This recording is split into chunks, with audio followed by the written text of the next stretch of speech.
Bismillahirrahmanirrahim. Distinguished Vice Chancellors and Rectors, it's a privilege for me to be here.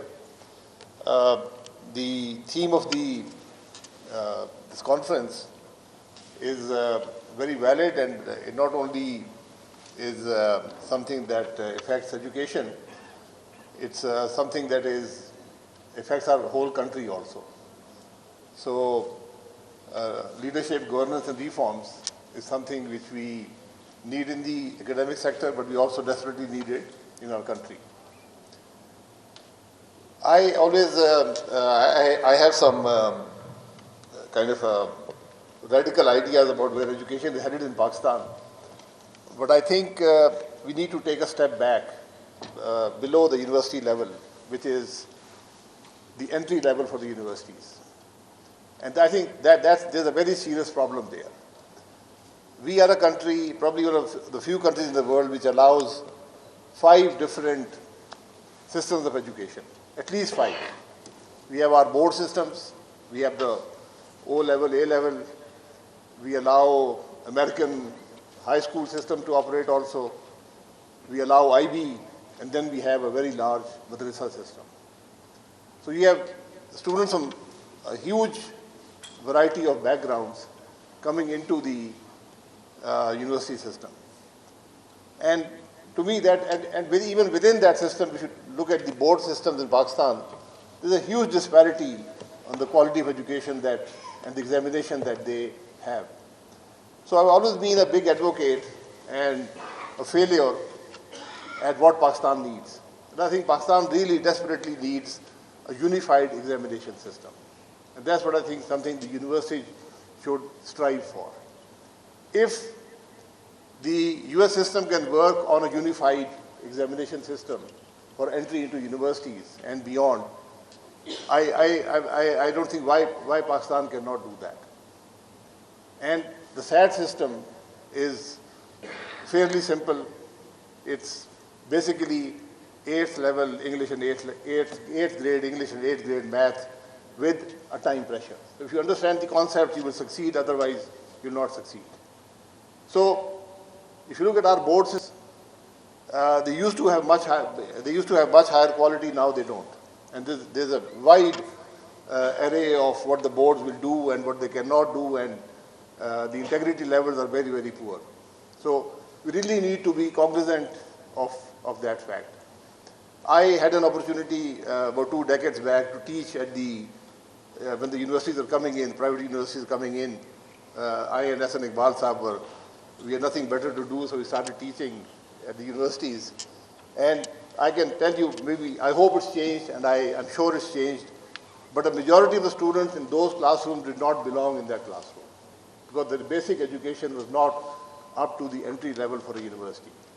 So if your intake is of that quality, then your output will also be not up to world standards or the standards that Pakistan needs. So I think we need to address this issue first. A unified examination system for entry into the university system.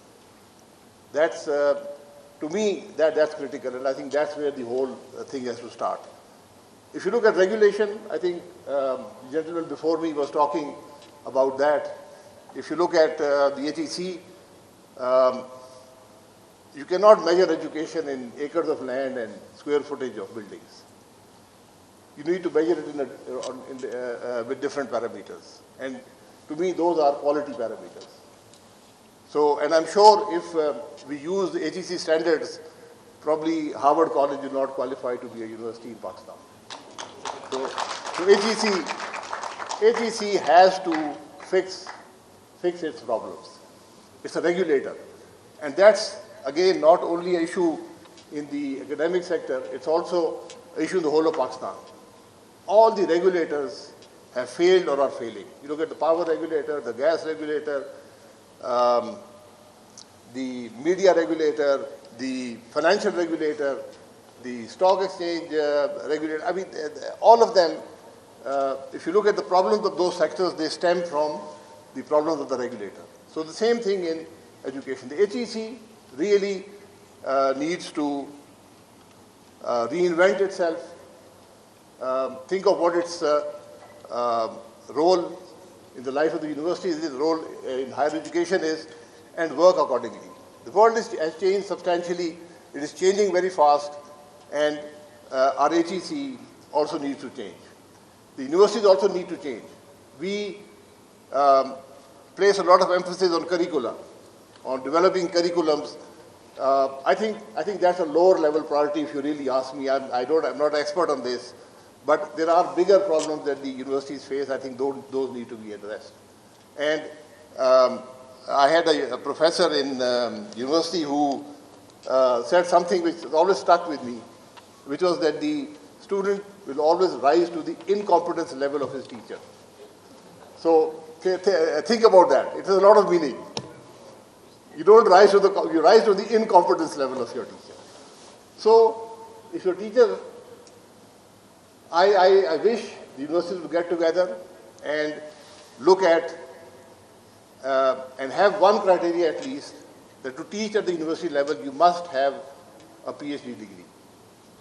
I think that's where we are failing. We are not able to produce enough PhDs, but if you put that criteria in there, I think it will accelerate the system of producing PhDs, and also the quality of PhDs.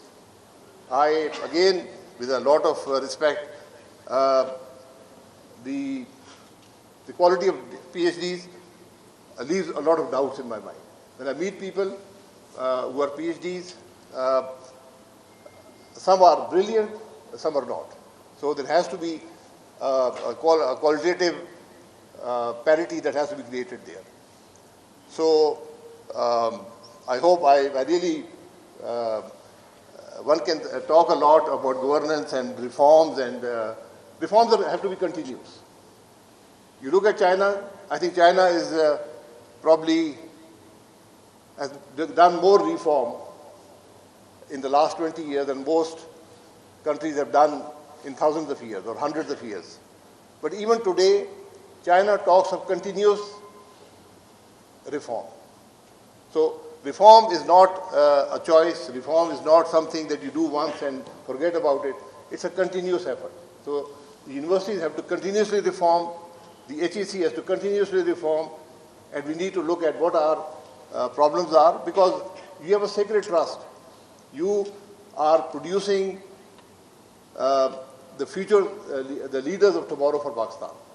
So if they are not qualified enough to fill the positions that Pakistan needs, I think it will be a great disservice to Pakistan. So I hope that the education system will recognize the deficiencies, will provide the right leadership, will provide the right governance. I'm glad that you talked about governance, because universities are, at the end of the day, a business entity themselves.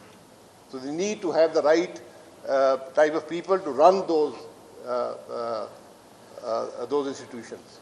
And that is very seriously lacking, because somebody who could be a good professor or a good teacher may not be a good administrator.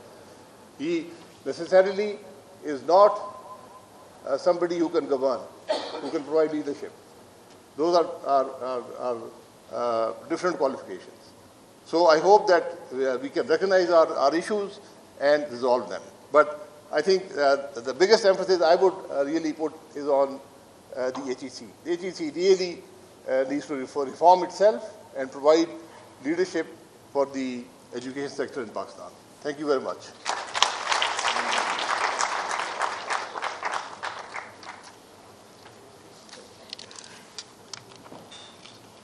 Thank you very much, sir. And now I would request the Chairman EPSA, Professor Dr. Chaudhry Abdul Rahman Sahab, sir, to please come on the stage and give here to our guest of honor, Mr. Shahid Khaqan Abbasi Sahab, that he would remember that he was a part of the 6th Rector Conference 2025.